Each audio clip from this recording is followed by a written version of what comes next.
பாரு, நான் மட்டும் முன்னாடி மாதிரி இருந்தேன்னு வச்சுக்கோ, அவ்வளவுதான். என்ன நான் சோதிச்சு பாக்குறீங்களா? நீங்க ஒழுங்கா இருந்தது. நாம எல்லாருமே இந்த வார்த்தையை அனைய நேரம் சொல்லியிருக்கோம். பல நேரங்களில் மனுஷர்களாகி நாம பிற மனிதர்களுடைய தீமையினால சோதிக்கப்படுறோம். மனுஷங்க நமக்கு தீமை செய்யும் பொழுது நாமளும் தீமை செய்வதற்கு தீமையினால சோதிக்கப்படுகிறோம். நம்முடைய ஆண்டவர் நமக்கு முற்றிலும் மாறுபட்டவர்ல, மனிதர்களை விட உயர்ந்த குணங்கள் உள்ளவர்ல. எஸ், யாக்கோபு 1:13 அழகாய் வாசகம் சொல்லி இருக்கிறது, தேவன் பொல்லாங்கினால் சோதிக்கப்படுகிறவர் அல்ல. ஆங்கில வேதாகமத்தில் அழகாய் சொல்லி இருக்கிறது, God is not tempted to do evil. Our God is not tempted by evil. அப்படி சொல்லி இருக்கிறது.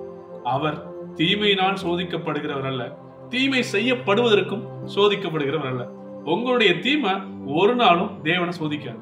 உங்களுடைய தீமை ஒரு நாளும் தேவனை தீமை செய்யும்படி சோதிக்கவே சோதிக்காது. அப்படி ஒருவேளை உங்களுடைய தீமையெல்லாம் ஆண்டவரை சோதிச்சு அவர் தீமை செஞ்சிருந்தாருன்னா இன்னைக்கு நம்ம உயிரோட இருக்கவே முடியாது. பிகாஸ் அவர் God is a God of goodness, not a evil.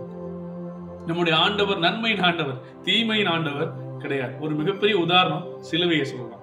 சிலுவையில பாருங்க, ஆண்டவர் சிலுவையில தொங்கிட்டு இருக்கும் பொழுது, ஆண்டவராக இயேசு சிலுவையில தொங்கிட்டு இருக்கும் பொழுது அங்க இருந்த நிறைய ரோம போர்ச்சேவர்கள் அவரை ஏளனமா பேசுறாங்க, காரி துப்புறாங்க, நிறைய அவருக்கு விரோதமா செய்யறாங்க, தீமை செய்யறாங்க. ஆனால் ஆண்டவர் சொல்கிற ஒரு வார்த்தை என்ன தெரியுமா? பிதாவே, இவர்களுக்கு மன்னியும், தாங்கள் செய்கிறது என்னதென்று அறியாது இருக்கிறார்கள் ஆண்டவர் சொல்றாரு. ஒருவேளை ஆண்டவர் அங்க அவரோட தீமையினால சோதிக்கப்பட்டு, ஏய் நீ எங்க என்னையவே காரி துப்புறியா, என்னையே எல்லாம் பேசுறியா, இரு சிலுவையில இருந்து இறங்குனா உனக்கு அவ்வளவுதான் அப்படின்னு ஆண்டவர் சொல்லல. அவங்களுடைய தீமையினால ஆண்டவர் சோதிக்கப்படவே இல்லை. மாறாக ஆண்டவர் நன்மை தான் செய்கிறார். ஏன்னா நம்முடைய ஆண்டவர் தீமையினால் சோதிக்கப்படுகிறவர் அல்ல. அவர் God is not tempted by evil and tempted to do evil. மாற ஒரு விஷயம் அதே சிலுவையில் இன்னும் நடக்குது. அவர் God is tempted by goodness. அங்க ஆண்டவர் நன்மையினால சோதிக்கப்படுறாரு. சம்பவம் உங்களுக்கு தெரியும் நினைக்கிறேன்.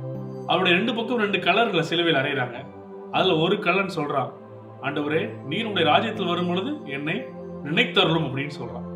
அவன் சொன்ன அந்த நல்ல வார்த்தை, அவன் செய்த அந்த ஒரு சிறு நன்மை ஆண்டவரை சோதிக்குது. ஆண்டவர் அங்க ஒரு அழகா பதில் தர்றாரு, இன்று நீ என்னோடு கூட பரதீசியில் இருப்பாய்ன்னு சொல்றாங்க. பாத்தீங்களா? He was not fasting, he was not praying, he was not attending the church.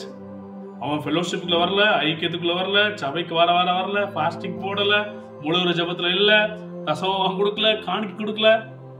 ஆனா அழகாய் சொல்றாரு ஆண்டவர், இன்று நீ என்னோடு கூட பரதீசியில் இருப்பாய். நம்மளுடைய மிகப்பெரிய இலக்கு என்னங்க? ஆண்டவரோடு கூட இருக்கிறது தான். ஆனா ஆண்டவரே சொல்றாரு, நீ இன்னைக்கு ஏன் கூட இருப்ப, பரதீசியில் இருப்பேன்னு கூட சொல்லல, இன்னைக்கு நீ ஏன் கூட பரதீசியில் இருப்பேன்னு ஆண்டவர் சொல்றாரு. பாத்தீங்களா? அந்த கலனுடைய நன்மை ஆண்டவரை டெஸ்ட் பண்ணுது, சோதிக்குது. ஆண்டவருக்கு நன்மை செய்கிறார். உங்களுடைய தீமை ஒருபோதும் ஆண்டவரை தீமை செய்ய வைக்க முடியாது. ஆனால் உங்களுடைய நன்மை ஆண்டவரை நன்மை செய்ய வைக்க முடிகிறது. ஆண்டவர் நன்மை செய்கிறார். உங்க தீமைக்கு நன்மை செய்கிறாரு, அதே போல் உங்களுடைய நன்மைக்கும் ஆண்டவர் மிகப்பெரிய நன்மைகளை செய்கிறார்.